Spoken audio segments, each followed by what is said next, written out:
Saya laporan kasus dengan judul katarak penulis. Untuk identitas pasien, nama Tuan E, umur 73 tahun, laki-laki, Lawan PID, alamat Gagalanggar, Kelurahan Cawang, Kecamatan Kramat Jati, Jakarta Timur, tanggal pemeriksaan 1 September 2020. Untuk anamnesis, keluarga buram dan membeli sudah lalu. Riwayat penyakit sekarang, pasien mengeluh kelihatan penglihatan mata kiri buram sejak 1 tahun yang lalu. Pasien mengaku penglihatannya menjadi sangat kabur dalam 1 bulan terakhir. Pasien menceritakan pandangan yang buram seperti berkabut. Pasien mengaku bahwa mata kanan juga buram namun tidak seburam mata kiri.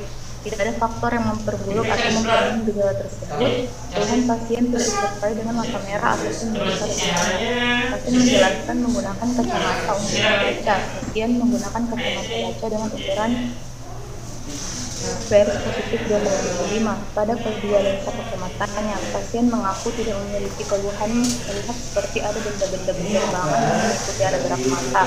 Pasien juga merasa lebih silau ketika melihat cahaya atau lampu dibanding beberapa tahun sebelumnya. Pasien menyangkal mempunyai keluhan sering menabrak saat berjalan. Pasien juga menyangkal bisa melihat ke dalam ruangan atau dalam keadaan yang gelap. Untuk riwayat prosedur, riwayat diabetes, penyakit jantung, dan trauma pada mata disangkal. Pasien memiliki hipertensi sejak berusia 50 tahun dan sering konsul dokter. Pasien menyangkal mempunyai keluhan yang sama sebelumnya. Riwayat alergi disangkal. Riwayat penyakit keluarga, tidak ada anggota keluarga yang mengalami sakit serupa dengan pasien. Riwayat kebiasaan, pasien memiliki kebiasaan merokok menghabiskan sekitar 1 sampai 2 bungkus per hari sejak berusia 25 tahun. Pasien berhenti merokok pada usia 55 tahun. Riwayat pengobatan, pasien menyangkal mempunyai riwayat pemakaian obat tetes mata atau konsumsi obat dalam waktu lama.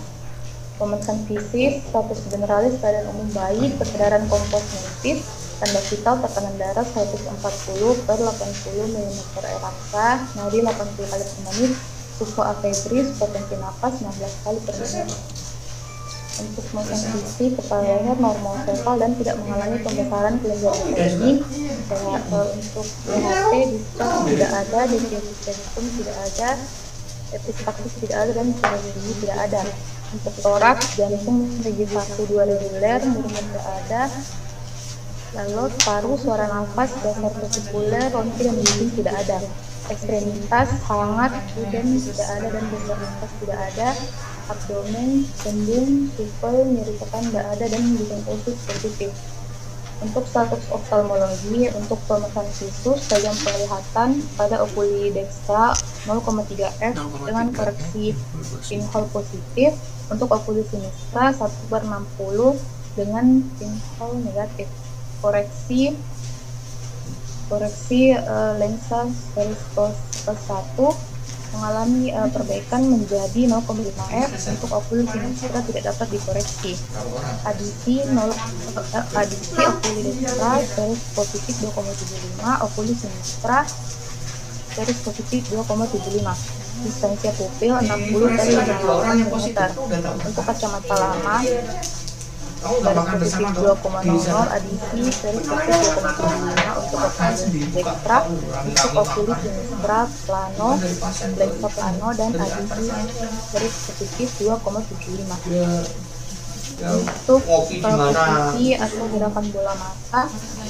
gerakan bola mata baik ke segala arah, suprasilia, okuli dextra dan sinistra normal, palpebra superior dan inferior, okuli dextra sinistra tenang, tidak edem, tidak hiperemis, konjungtiva tarsal superior dan inferior, okuli dextra dan sinistra tenang, konjungtiva bumi kedua mata tenang, sistem lacrimalis kedua mata kita normal, kornea kedua mata tenang. Untuk sklera kedua mata dalam, jernih, hipopion tidak ada, dan hipema tidak ada. Untuk pupil kedua mata bulat, sensokor 5 mm, fokus cahaya positif. Untuk iris kedua mata tenang. Untuk lensa okuli dextra kurus menyeluruh dan pseudo tes positif, dan untuk okuli sinistra kurus di tengah pseudo tes positif. Badan kaca pada okulodextra jernih, pada okuli sinistra sulit dinilai. Untuk refleks fundus, okulodextra refleks fundus positif suram, okuli sinistra refleks fundus positif sangat suram. Untuk refleks fundus, untuk pemeriksaan fundus okuli, refleks fundus okulodextra positif suram dan okuli sinistra positif sangat suram. Pada papil, untuk okulodextra bentuknya bulat, okuli sinistra sulit dinilai. Warna okulodextra kuning kemerahan, untuk okuli sinistra sulit dinilai. Batas papil untuk okulodextra tegas, untuk okuli sinistra sulit dinilai. Warna untuk okulodextra kuning kemerahan, okuli sinistra sulit dinilai. Abdis rasio okulodextra 0,3, untuk okuli sinistra sulit dinilai. AV rasio 2/3 untuk okulodextra, untuk okuli sinistra sulit dinilai. Palpasi nyeri tekan tidak ada, massa tular tidak ada, tensi okuli 0, tonometer sios 14,3 mmHg untuk okulodextra, untuk okuli sinistra 13,1 mmHg. Tempus visi, tes konfrontasi kedua mata dextra dan sinistra sama dengan pemeriksa. Ini untuk gambaran dari okulodextra dan gambar okuli sinistra dari pasien. Pemeriksaan penunjang dilakukan biometri okuli sinistra, pemeriksaan laboratorium darah, KB, hematopoiesis, leukosit, trombosit, PT dan ATPP, pemeriksaan glukosa darah, pemeriksaan EKG dan konsultasi ke departemen jantung. Resume, pasien laki-laki berumur 73 tahun dengan keluhan penglihatan mata kirinya buram 3 tahun yang lalu dan belum 1 bulan terakhir. Pasien mengaku bahwa mata kanannya juga buram namun tidak separah mata kiri. Buram yang pasien rasakan adalah seperti kabut. Pasien menyangkal adanya keluhan mata merah dan nyeri pada matanya. Pasien memakai kacamata untuk membaca dengan ukuran series 2,75. Sebelumnya, pasien merasa lebih silau ketika melihat cahaya atau lampu. Pasien menyangkal memiliki riwayat diabetes mellitus. Pasien memiliki hipertensi yang terkontrol sejak usia 50 tahun. Pada pemeriksaan fisik, didapati pada okulodextra visus 0,3 dan kekurangan pada lensa yang menyeluruh dengan shadow test positif. Pada okuli sinistra visus 1/60 dan kekurangan pada lensa yang menyeluruh dengan shadow test positif. Endoskopi dari mata kanan pasien didapatkan dalam batas normal. Hasil endoskopi mata kiri pasien sulit dinilai karena terhalang oleh kekeruhan lensa. Diagnosa kerja untuk kedua mata okuli dextra dan sinistra, katarak semilis, stadium imatur, presbiopia. Diagnosis banding, retinopati hipertensi, penata laksanaan non-medikamentosa, dilakukan edukasi penyakit katarak, modifikasi gaya hidup dengan mengurangi faktor risiko, diet dan olahraga teratur. Tindakan operasi untuk okuli sinistra dilakukan operasi XTCE ekstrakapsular katarak extraction dengan vakoemulsifikasi dan IOL. Kacamata sebelum operasi dapat diberikan kacamata dengan ukuran koreksi untuk membantu penglihatan pasien, namun pemberian kacamata disarankan diberikan setelah 1 bulan pasca operasi dan setelah fisik pasien dievaluasi ulang. Untuk prognosis, untuk kedua mata okulodextra dan sinistra, X hitam, DB-Admo6, X-Function6, DB-Admo6, X Anaxenum, DB-Admo6. Terima kasih untuk presentasi laporan saya dikembalikan ke moderator. Baik, terima kasih atas pemaparannya. Baik, kakak-kakak dan teman-teman, ada yang mau bertanya seputar katarak senilis, dipersilakan.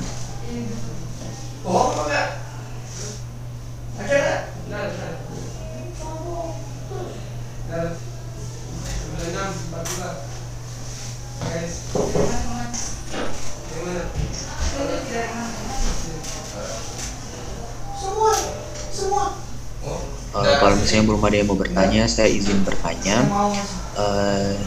Jadi sebagai pemateri saya izin bertanya, bisa dijelaskan mengapa operasinya ini hanya dilakukan pada okuli sinistra, sedangkan pada diagnosisnya sendiri katarak imaturnya ini terjadi pada kedua mata. kata-kata. Iya, terima kasih Kak atas pertanyaannya. Tapi dok, saya ingin mencoba menjawab. Jadi kenapa operasinya hanya dilakukan pada polisi misra saja, sedangkan pada diagnosis tadi ada juga pada polidextra. Dari anamnesisnya kembali, untuk penglihatan yang buram itu dia lebih parah dialami pada polisi misranya. Kemudian dari kemudian pasien juga mengaku bahwa mata kanannya ini dia tidak lebih buram daripada kirinya. Dan apabila diberikan koreksi dengan lensa positif tadi 2,75, pasien mengalami perbaikan. Kemudian untuk operasi kataraknya, yang saya ketahui kalau untuk dilakukan operasi katarak bilateral atau untuk langsung dilakukan pada kedua mata itu secara bersamaan tidak direkomendasikan karena banyak komplikasi yang bisa terjadi dan akan mengakibatkan kecenderungan hasil operasi yang tidak aman dan juga ada risiko infeksinya. Kemudian yang saya baca juga kalau misalnya dilakukan operasi katarak bilateral langsung kedua matanya secara bersamaan bisa mengakibatkan endoftalmitis.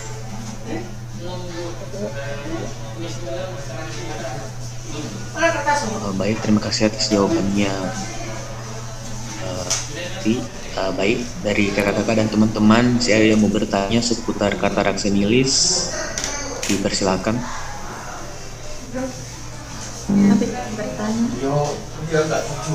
Iya, silakan. Ada urutnya pada pelaksanaan pemberian kacamata disarankan diberikan setelah 1 bulan pasca operasi dan setelah pasien dievaluasi. Mungkin bisa dijelaskan. Terima kasih.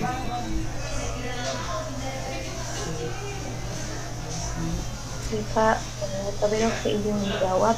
Jadi tadi di tata laksananya pemberian kacamata disarankan diberikan setelah 1 bulan pasca operasi, setelah khusus pasien itu dievaluasi ulang dikarenakan untuk mengingat pertimbangan dari ekonomi dan efisiensi dalam pemberian kacamatanya. Karena setelah dilakukan operasi PCCE tadi atau pengangkatan lensa tadi otomatis fisik pasien itu dia membaik, sehingga apabila fisik pasien membaik akan dilakukan pemeriksaan fisik yang ulang dan diberikan kembali lagi set kacamata yang lebih baik dari sebelumnya. Saya berikan ke moderator.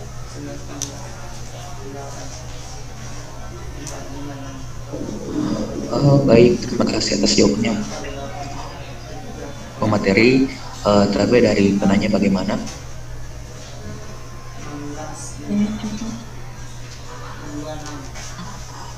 Iya, baik.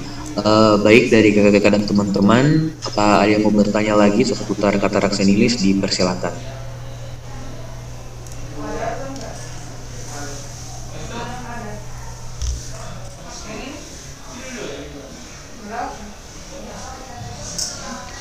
Tapi dok, kayaknya sudah tidak ada yang mau bertanya, dok. Ya, terima kasih presentasinya. Siapa tadi namanya? Slide-nya? Dwi Pujiastuti, dok. Dwi Pujiastuti, dok. Ya, tayangkan lagi kembali, kita kupas satu-satu. Bapak ini TNI AU ya? TNI Purnawirawan ya? Ini sering foto-fotonya ini.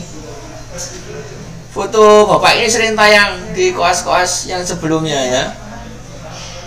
Purnawirawan pangkat terakhir apa? Nah, perlu anamnesa itu. Purnawirawan TNI AD Kopral sama Jenderal penata laksanaan jelas beda ya. Purnawirawan TNI AD Luhut Panjaitan itu purnawirawan TNI AD juga nggak mungkin dia nggak dioperasi katarak dengan teknik yang canggih, dengan teknik yang kopral. Perlu anamnesa untuk katarak itu, pekerjaannya sehari-hari ngapain ya, kegiatan membacanya, laptopnya seperti itu ya. Itu koreksinya. Ini sering muncul, ini ada di YouTube saya, sudah saya tayangkan yang ini. Terus slide berikutnya. Nah, seperti tadi yang pertama, kalau kasus itu kita lihat dia kaburnya mendadak atau perlahan, ya. Kalau perlahan, tambah lama tambah kabur, nggak ada merahnya, no? Anak-anak mesu merah, nggak ada nyeri mata merah di sini, toh disebutin. Ya, kemungkinannya slide berikutnya dia di pinhole tidak pada perbaikan. Ya, langsung aja. Nah, di pinhole sudah ngerti toh cara mengukur pinhole. Ini yang ini tidak maju, yang kiri, yang kanan maju. Normal.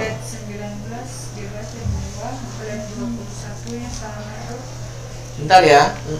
Loh, bisa mana sih? Nggak apa-apa, ini Pak satu yang mana salah. Ini 2, 21, ini ada garisnya. Enggak apa-apa. Tapi anak-anak bisa semua. Bisa. Ini bisa. Bisa. Umum aja takut sama cewek nanti. Ya, ini kan. Ya, seperti tadi ya, yang kiri. Ini ada riwayat operasi nggak?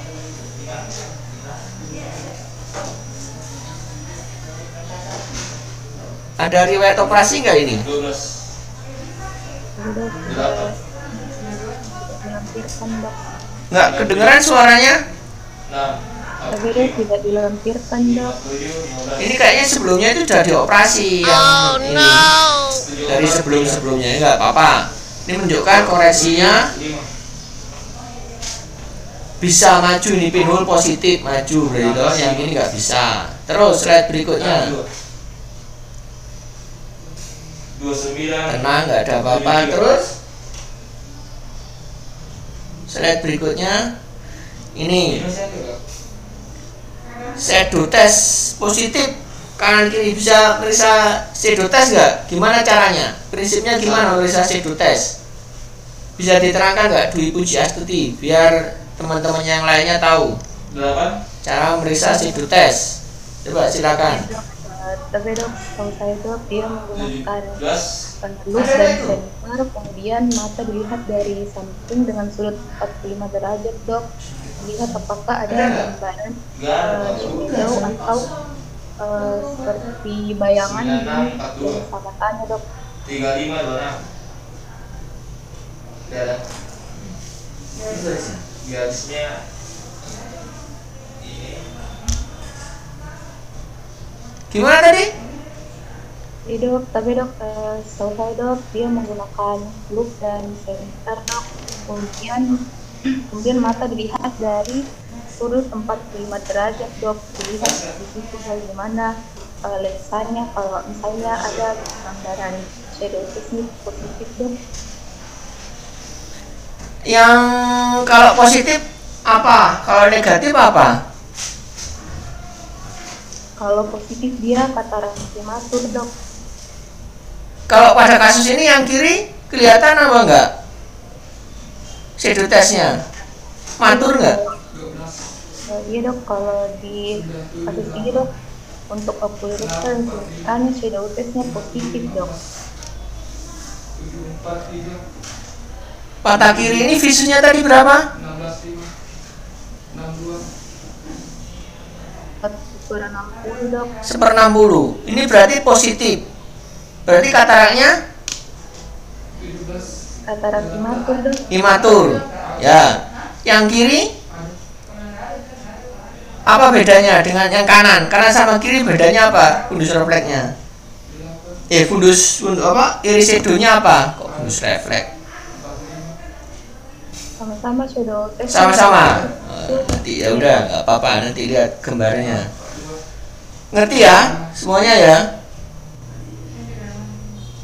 Terus fundus refleksnya ya betul. Jadi shadow test itu tidak untuk mengetahui keruhnya ya, tapi bayangan yang timbul. Coba slide berikutnya. Ini normal semua. CD rasionya sulit dinilai yang kiri ya.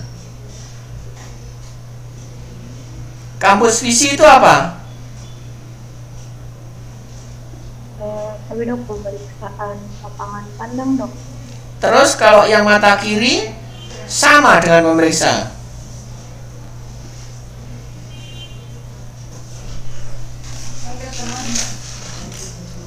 Ya, harus beli itu. Konfrontasi tes pada mata kiri bisa dilakukan enggak? Dengan visus 1/60.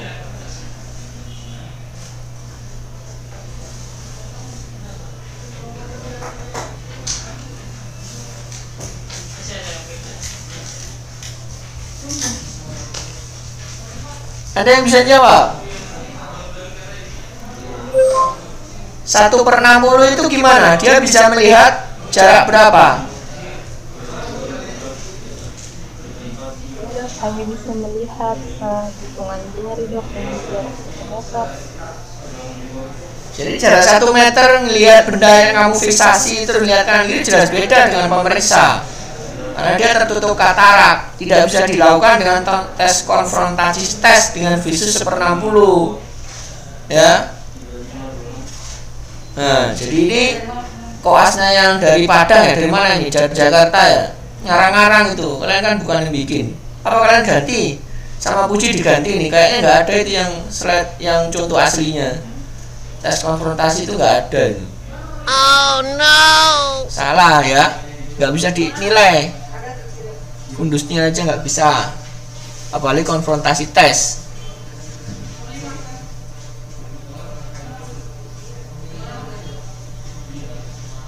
Ya, terus selanjutnya. Nah, ini khas ini fotonya. Ya, koreksi untuk menampilkan foto ya. Foto itu betul satu-satu di foto. Tapi kalau satu dekat fotonya biar lihat segmen anterior. Tapi kalau foto jarak seperti ini jangan dipisah ya, tapi kedua matanya. Jadi kedua mata nampak perbedaan karena sama kiri riba okulinya sama, terus Hirschberg testnya, refleks cornea image-nya itu kelihatan sama. Kalau dua mata di foto tampilkan, kemudian satu mata kanan sendiri tapi lebih dekat, mata kiri lebih dekat. Cara menampilkan nanti laporan kasus bikin sendiri ya, karena ini karena internet toh. Ini koreksinya aja. Terus slide berikutnya. Pemeriksaan penunjang. Kenapa diperiksa sebanyak itu? Coba diterangkan, biometri untuk apa? Dok, video pemeriksaan biometri untuk persiapan operasinya dok, untuk pemilihan ukuran lensa intraokulernya dok.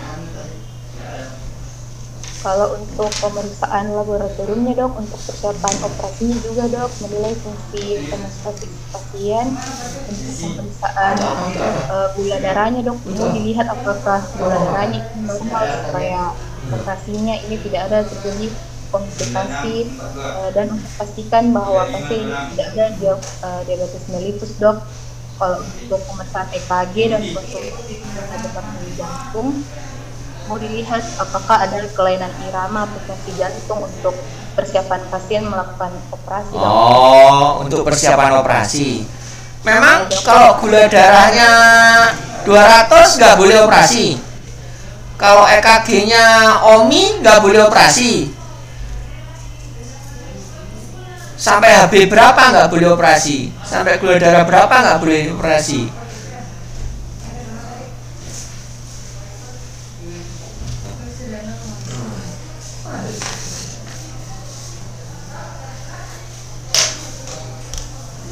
Gimana ketentuannya operasi? Operasi katarak kan biasanya lokal. Kalau tekniknya sekarang nggak ada darahnya. Karena yang diiris, yang diisi itu kornea. Biasanya lokal. Kalau biometri boleh untuk mengukur ketentuan, tapi di puskesmas tidak ada. Apa yang kalian persiapkan di puskesmas sebelum dia operasi? Gula darah, tensi tinggi, jantungnya. Ya, kalau sampai tensi berapa, gula darah berapa boleh operasi katarak.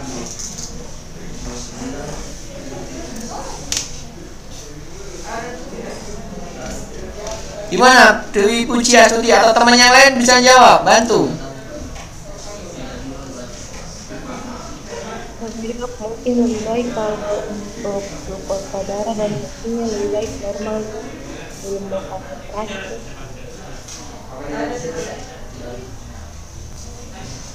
Nggak dengar, kecil suaranya. Tapi dok, sebaiknya gula darah dan tensinya itu normal dok sebelum melakukan operasi dok. Lah normalnya berapa? Kalau untuk gula darah dok normalnya kurang dari 200 dok. 20 ke 80 dok. Kalau 201 boleh operasi nggak? Ya. Loh, nggak ada satunya bukunya itu sedikit. Kalau 201 boleh nggak? Tensinya berapa? 150 boleh operasi nggak?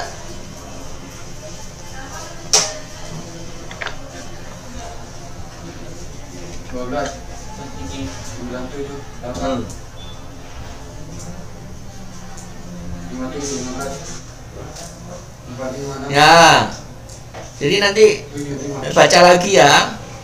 Jadi persiapan operasi tergantung nanti jenis operasinya apa yang dipakai. Ya, teknik operasi kan banyak. Ada VECO, ada SICS, SICE. Kalau kalian persiapkan dirujuk ke dokter yang operasi pakai mesin VECO, nah berkurang tuh pantangan-pantangan yang kamu persiapkan. Gula darah 202, 201 boleh operasi. Ya. Sebelum operasi disuruh minum glibenclamid misalnya, langsung turun itu, atau puasa langsung turun gula darahnya. Terus ada hipertensi nggak masalah, yang penting nggak ada kelainan darah, karena yang diiris korneanya. Tapi kalau operasi yang kalian rujuk yang menggunakan operasi bius total karena dia gelisah terus atau ada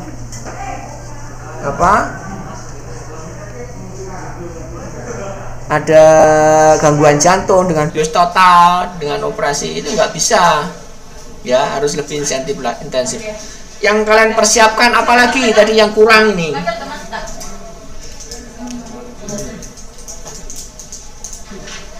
Apalagi pemeriksaan tadi yang paling penting kalian siapkan? Pemeriksaan fisik,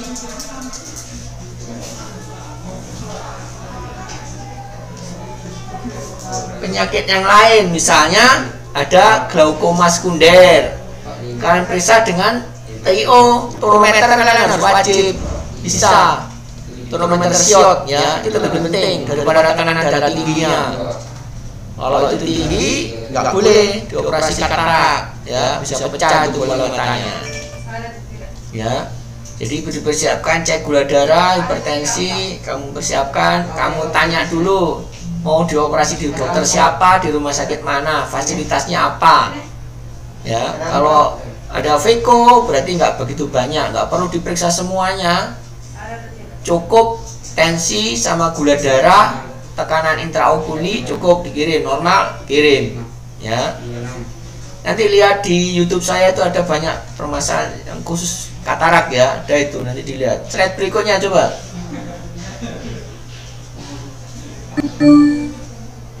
Resume udah lewat. Imatur, sama-sama imatur ya. ODS stadium kata imatur presbium. Dasar diagnosanya apa? Visusnya jelek, perlahan. Ya, pertama dikoreksi tidak bisa. Umurnya sudah 57 dengan presbio. Ya, terus slide berikutnya. Diagnosa banding hipertensi. Ya, bolehlah. Karena tidak bisa dikoreksi. Ya, terus slide berikutnya.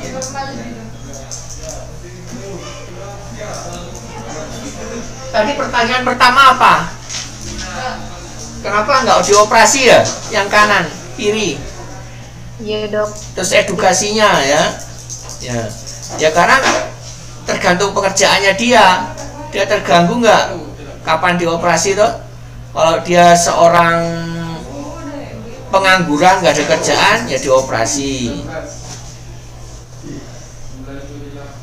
Kenapa kamu nulis operasi ECCE feko-emulsifikasi? Berarti nggak ngerti apa bedanya ECCE dengan feko. Coba terangkan. OS operasi ECCE feko-emulsifikasi plus iol. Coba bedanya apa ECCE dengan feko-emulsifikasi? Coba. Tapi dok, yang memang untuk contoh koemulsifikasi itu salah satu tindakan operasi atau teknik ekstraksi katarak ekstrakapsuler dok. Kecil sekali suaranya. Jadi gini, semuanya itu bedanya ECCE dengan feko itu sama-sama ekstraksi katarak, sama-sama ekstrakapsuler diangkat. Tapi yang ECCE itu tekniknya diambil secara manual, diambil pakai serok atau ditekan di planet itu keluar lensanya. Kalau feko sama-sama dibuka kapsulnya, sama-sama dikeluarkannya. Tapi kalau feko pakai mesin, ya insisinya kecil daripada ECCE. Kalau insisinya feko itu di kornea lebarnya 2,75 mili, ya. 27 mili, 28 mili. Dengan ujung pulpen besarnya segini, ditusukkan di kornea, diambil keluar. Terus lensa yang dipasang disedot itu lensanya. Lensa yang dipasang kalau ECCE itu lensanya diameternya 12 cm. Masukkan makanya di insisi 12 cm. 12 mili ya, 12 mili apa? Hampir 1 cm. 1 cm,2 ya, itu lensa masuk terbuka. Tapi kalau feko dengan insisi yang 27 mm kecil sekali, lensanya bisa dilipat terus keluar. Jadi insisinya kecil kalau feko, ECCE itu insisinya besar. Itu aja bedanya. Makanya kalau kamu nulis ECCE feko, apa itu maksudnya? Ya, manual atau pakai mesin gitu aja intinya. Ya. Terus tadi kapan pakai kacamata? Kalau sudah operasi selesai, sudah stabil, nggak ada merah, nggak ada apa-apa, ya. Pertanyaan nomor 2 tadi itu. Nah, kapan indikasi operasi tadi kan tergantung pekerjaannya. Kalau masih bisa nyaman dengan kacamata, diberi kacamata. Tapi kalau sudah nggak bisa kegiatan sehari dengan kacamata yang terganggu pembacanya atau nonton TV-nya, baru dilakukan operasi. Itu dengan mempertimbangkan kondisi yang lain, gulanya, gantungnya itu. Ya. Terus slide berikutnya apa? Bagus prognosenya kalau nggak ada komplikasi. Terus slide berikutnya, ya sudah itu. Saya ada pertanyaan lagi.